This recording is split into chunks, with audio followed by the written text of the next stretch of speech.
Hello and welcome to Credit Compass, your guide to navigating European credit markets. This week we ask whether Europe's productivity gap with the US is really as large as the headline narrative suggests. We then turn to the UK, where political pressure and a cooling labour market are complicating the growth agenda. Finally, we look at long-end sovereign yields and why market access is not the same thing as affordable funding. All right, let's dig in.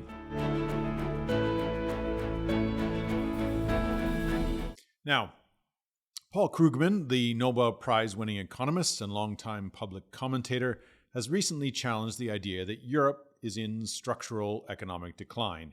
His starting point is straightforward. Europe is not as weak as the US exceptionalism narrative often implies. Yes, Europe has lower GDP per capita than the US, but part of that gap reflects fewer hours worked, more leisure, and a larger social insurance state, not simply a dramatic failure of productive capacity. Germany and France, for example, look much closer to the US on output per hour than they do on GDP per head. For markets, that reframes the issue.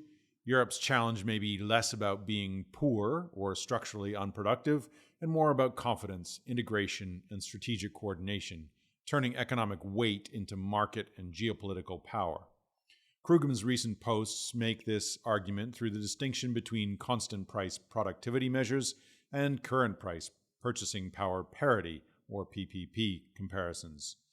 The technical heart of the argument is the difference between constant price GDP growth and current price PPP comparisons.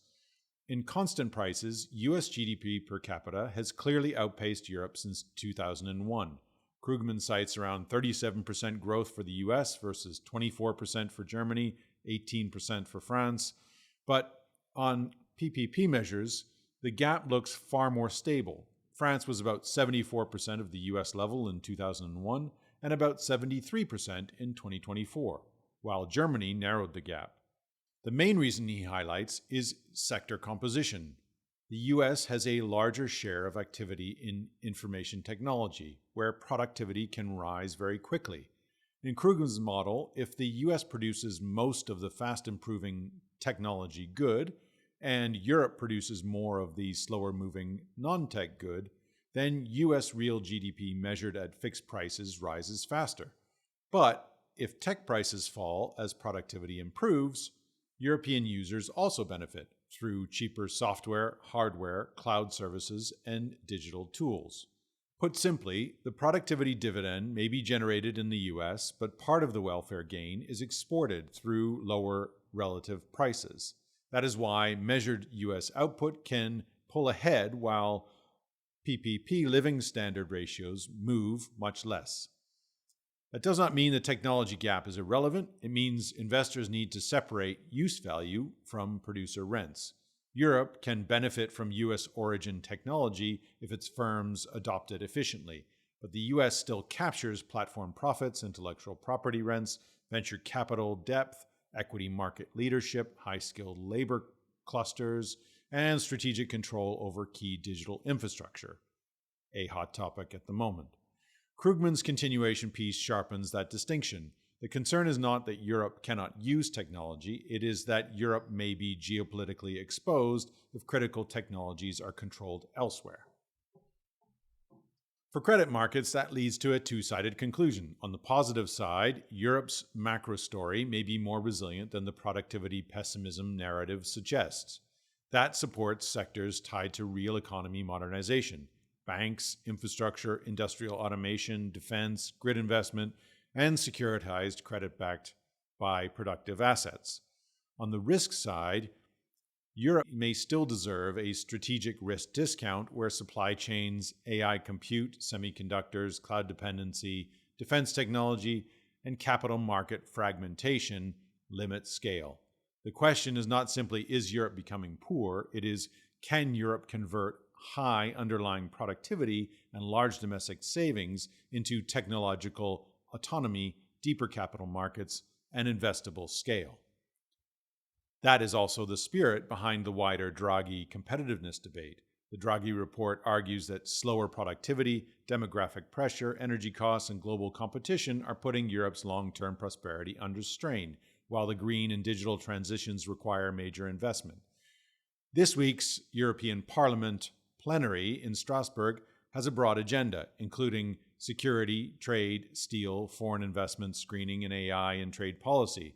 But the underlying policy question is the same. How does Europe improve conditions for business, deepen the single market, and build strategic capacity, all addressing Krugman's challenges? Now, from Europe's productivity debate, let's turn to the UK, where the immediate issue is not only productivity, but policy continuity. We do not normally comment on political personalities in this program, and that remains the right discipline. Our focus is economic performance and capital markets, but uncertainty at number 10 matters when it affects business confidence, fiscal planning, investment decisions, and the credibility of long-term reform. Sir Keir Starmer remains Prime Minister, but his leadership is under pressure, and markets will care about the personalities because of their potential for policy execution and whether it becomes more or less predictable and whether it is more or less business and growth friendly. Starmer was elected on a mandate for growth. So far, that growth dividend has been elusive. Some of that reflects external conditions, some reflects the government's own policy choices, but a change in the individual at the top is unlikely to automatically improve the economic picture. The constraints are deeper: weak productivity growth, high debt interest, a soft labor market, and a narrow fiscal margin for error. The latest labor market data underlines the challenge. The ONS estimates UK unemployment at 5% for January to March 2026.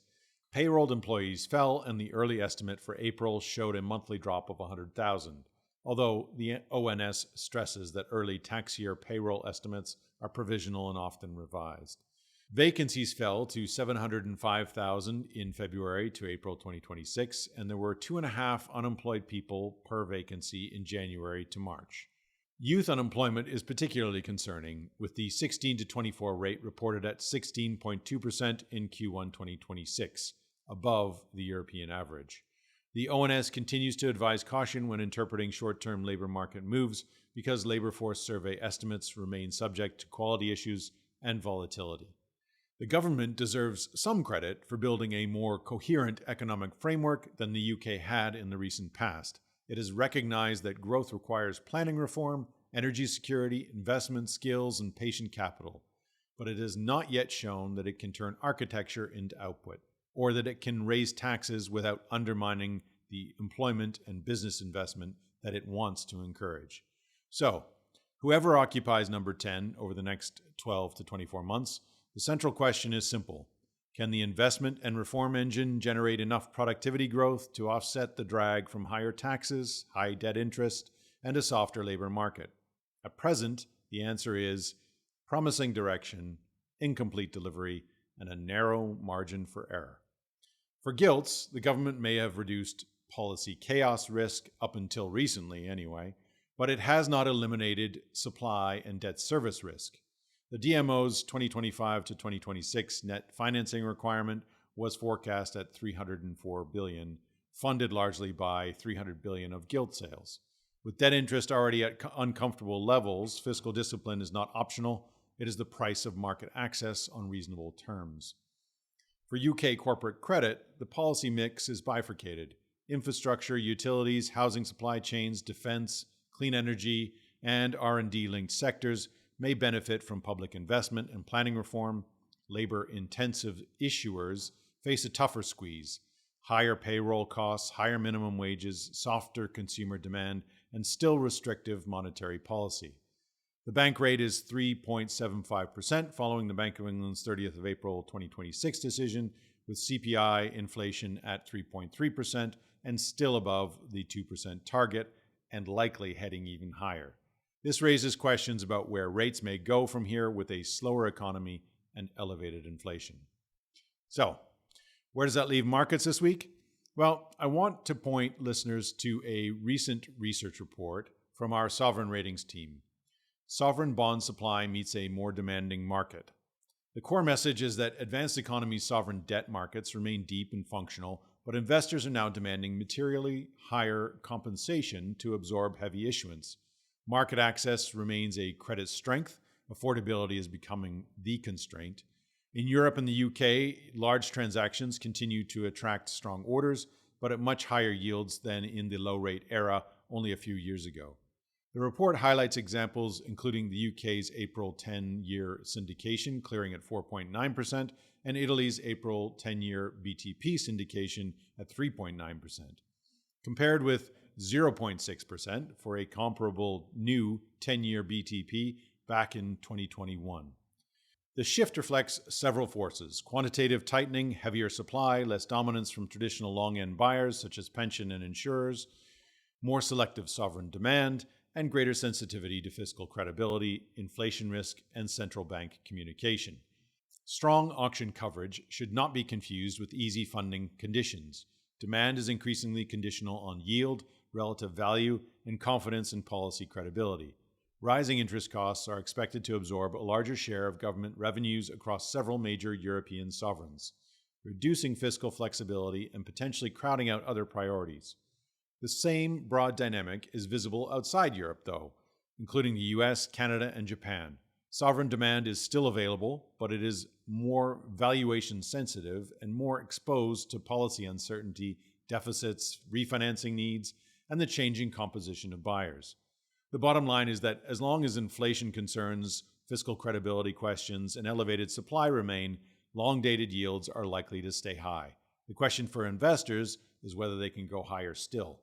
European corporate issuers appear keen to lock in funding while spreads remain low, even if all-in yields are elevated.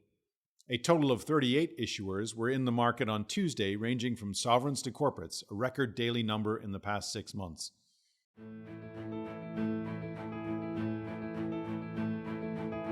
That's all for this week's edition of Credit Compass. Before we go, though, we'd like to offer a quick note on two new publications. First, we have launched Macro Pulse, a weekly short report built around one chart. You may have seen it already over the past month. It comes out after the podcast and newsletter and takes one of the themes that we discussed today and brings it to life visually. Second, we have launched Monthly Bearings, a monthly review that looks back across the key macro and credit themes from the previous month. You can find both of these and other reports on macro and credit trends by visiting kbra.com/macrocredit. Until next time, stay curious, stay informed, and stay resilient. Let Credit Compass help guide your way.